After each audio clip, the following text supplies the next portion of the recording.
नमस्ते, मेरा नाम है अमित कुमार झा और आज बात करने जा रहे हैं कि कैसे भारत पाकिस्तान तनाव के बीच एक बहुत ज़रूरी खबर हम सभी के नज़रों से छूट गई थी। और वो खबर क्या थी कि जस्टिस यशवंत वर्मा मामले में सुप्रीम कोर्ट ने अपनी जांच रिपोर्ट राष्ट्रपति द्रौपदी मुर्मू और प्रधानमंत्री नरेंद्र मोदी को सौंप दिया है। और इससे कैसे जस्टिस यशवंत वर्मा पर महाभियोग यानी कि इम्पीचमेंट का खतरा बढ़ गया है, आज इसी विषय पर चर्चा करने जा रहे हैं। लेकिन चर्चा की शुरुआत करने से पहले आपसे एक ज़रूरी बात कहना चाहेंगे कि अगर आपको सच सुनना पसंद है और चीज़ों को सरल शब्दों में समझना पसंद है तो जितना हो सके आर्थिक सहायता दें और सच को इसी तरह से मजबूत करें। तो जस्टिस यशवंत वर्मा वाला जो केस है ये काफ़ी पुराना हो चुका है, इसलिए ज़रा एक रिवीजन कर लेते हैं ताकि फिर समझ में आए कि यह मामला कितना बड़ा है और इसका रिपोर्ट से और कितना बड़ी चीज़ें आगे हो सकती हैं। तो 14 मार्च 2025 को होली के आसपास यशवंत वर्मा के स्टोर रूम में आग लगी। यशवंत वर्मा और उनका पत्नी और परिवार बाहर था, तो फायर ब्रिगेड के लोगों ने आग बुझाया, पुलिस भी आई, फ़ोटो वीडियो लोगों ने लिया। लेकिन फायर ब्रिगेड वालों ने मीडिया को कह दिया कि बस कुछ स्टेशनरी जला था और कुछ नहीं। लेकिन इसी बीच दिल्ली पुलिस कमिश्नर ने हाई कोर्ट के जो chief justice Delhi high court के उपाध्याय उनको व्हाट्सएप पे ये कैश कांड जो है, कैश का फ़ोटो वीडियो भेज दिया। तो जस्टिस उपाध्याय ने अपना प्रारंभिक जांच report chief justice of India Sanjeev Khanna को भेज दिया। तो इसी बीच में अचानक से 20-22 मार्च के आसपास मीडिया में लीक हो गया फ़ोटो वीडियो कि अरे ये तो जस्टिस यशवंत वर्मा के यहाँ से तो कैश मिला जला हुआ इतना सारा, इतना पैसा एक जज के पास आया कहाँ से। तो इतना ये सवाल उठने लगा यशवंत वर्मा को हटाओ ये वो। तो इस वजह से सुप्रीम कोर्ट को ट्रांसफ़र करना पड़ा यशवंत वर्मा का इलाहाबाद हाई कोर्ट में, क्योंकि पहले भी वो इलाहाबाद हाई कोर्ट में ही थे, ट्रांसफ़र होकर दिल्ली आए, अब फिर इलाहाबाद में वापस भेज दिया गया। तो कई सारे बार एसोसिएशंस ने, खासकर इलाहाबाद बार एसोसिएशन ने कहा कि ये कोई कूड़ादान है क्या, तुम इसको यहाँ रख दिया, इसको बचाने की कोशिश क्यों कर रहा है सुप्रीम कोर्ट, कार्रवाई करो।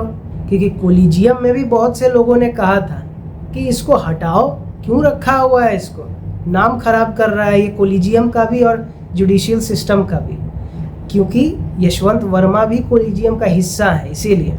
लेकिन संजीव खन्ना ने कोई बात नहीं सुनी और ट्रांसफ़र कर दिया। और क्या कहा कि ये तो बस एक रूटीन ट्रांसफ़र था, ये तो पहले से फैसला किए ही हुए थे, जस्ट अभी हुआ है, इसका इस केस से कोई लेना देना नहीं है। फिर लोगों ने कहा कि अरे जब पहले करना था तो पहले क्यों नहीं किया, अभी क्यों किया।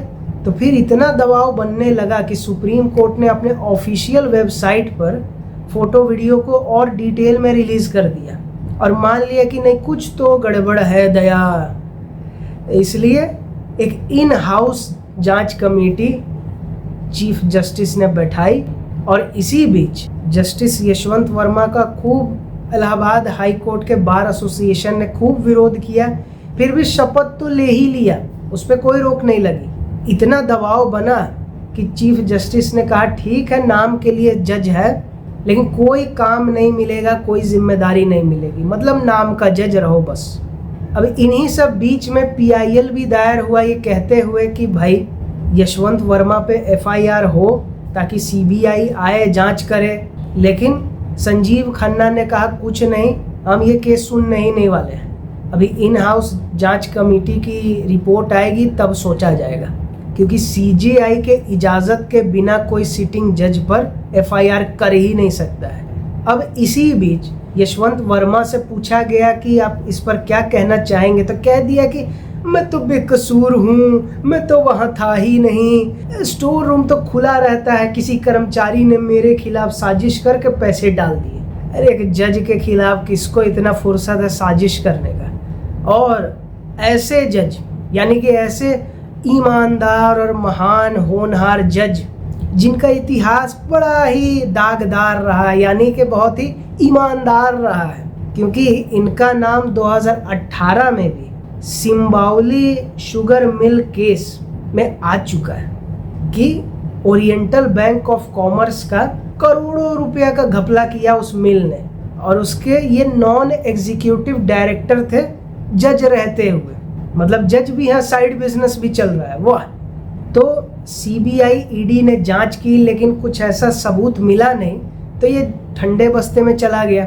लेकिन फिर 2024 फरवरी में फिर इलाहाबाद हाई कोर्ट ने कहा सीबीआई को कि आप जांच कर सकते हैं। जैसे सीबीआई ने जांच शुरू की कि सुप्रीम कोर्ट ने कहा बंद करो, अभी कोई जांच नहीं होगा, बंद करो। क्यों? क्योंकि जैसा कि पहले कहा है कि जस्टिस यशवंत वर्मा कोलिजियम का हिस्सा है, तो जो कोलिजियम का हिस्सा है एक दूसरे को तो बचाएगा ही, क्योंकि सबके काले कारनामे सबको मालूम है। अब इसी केस के दौरान राष्ट्रपति राज्यपाल पर फैसला सुना दिया, तो फिर सरकार ने अपना कड़ा रुख दिखाया, तो उससे दबाव में यशवंत वर्मा वाले मामले से दबाव में सुप्रीम कोर्ट था ही। फिर वक्फ में जो सरकार ने अपना पक्ष रखा कड़े रुख से, फिर उससे दबाव में, तो इन सब चीज़ों के दबाव में आके सुप्रीम कोर्ट ने फैसला किया कि सारे जज अपने संपत्ति का ब्यौरा देंगे सुप्रीम कोर्ट के ऑफिशियल वेबसाइट में, जो कि दे भी दिया है। मतलब जितना भी वाइट है, बाकी तो खैर उसको जाने दें। तो इन्हीं सब दबावों के वजह से एक और फैसला लिया कि ये जो इन हाउस कमेटी था, इसका जांच रिपोर्ट कभी सार्वजनिक नहीं हो पाता, कभी बाहर आता ही नहीं अगर दबाव नहीं बनता तो।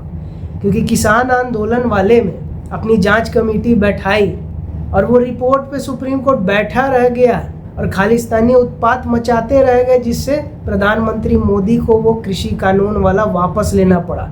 यहाँ भी कुछ नहीं होता, दबाव इतना ज़्यादा बन गया कि अभी जो चीफ जस्टिस बने हैं BR गवई, कुछ मामलों में कहने लगे कि अब हम थोड़ी हर बात में सरकार को कहेंगे, लेजिस्लेटिव का अपना काम है, जुडिशरी का अपना काम है। तो इतना दबाव में आ गया सुप्रीम कोर्ट कि इस कमेटी के रिपोर्ट को सार्वजनिक तो किया ही, और राष्ट्रपति को और प्राइम मिनिस्टर को भेज दिया। भेजने से पहले एक खाना पूर्ति स्वरूप में जस्टिस यशवंत वर्मा से सीजेआई ने पूछा कि आपके खिलाफ काफ़ी सबूत मिल गया है और वो जो आरोप है वो बिल्कुल सही है, वो आप ही का पैसा है, ये किसी ने साजिश नहीं की है कि पैसा रख दिया फंसाने के लिए, तो आपको इस्तीफा देना पड़ेगा या तो फिर हम इम्पीचमेंट के लिए कहें।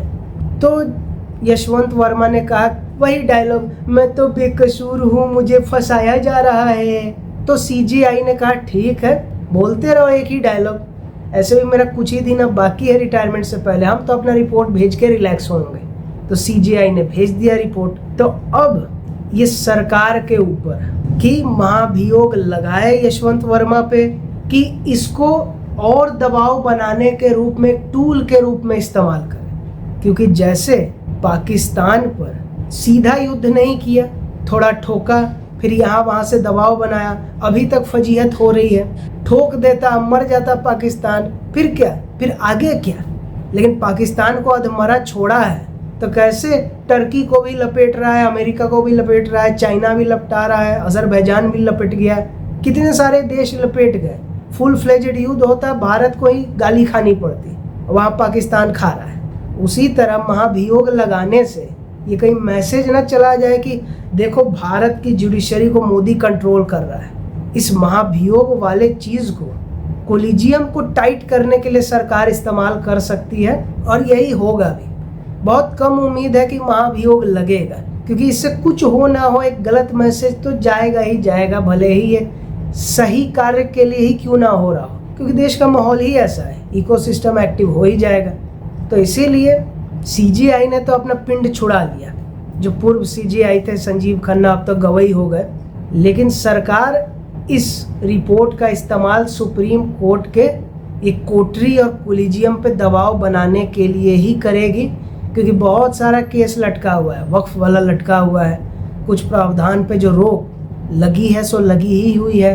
वो राष्ट्रपति राज्यपाल वाला मामला में अब राष्ट्रपति ने कह दिया कि हमको बताओ तो कौन सा धारा में आपने हमको कहा है कि टाइम लिमिट होना चाहिए, क्या अब हम आपके अंडर आ गए। तो दबाव तो सरकार का जारी ही है, और ये एक रिपोर्ट मिल गया है एक और पेच कसने के लिए।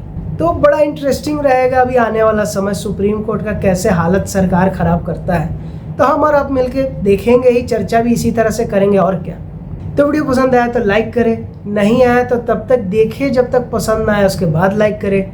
वीडियो ज़्यादा से ज़्यादा लोगों तक शेयर करें ताकि उनको पता चले कि जस्टिस यशवंत वर्मा वाला जो ये मामला है ख़त्म नहीं हुआ, जांच रिपोर्ट आ गई है। अब ये सरकार के ऊपर है कि कैसे इसका इस्तेमाल करें। और कमेंट करके ये बताएं कि वीडियो आपको कैसा लगा, आगे किस विषय पे देखना चाहेंगे।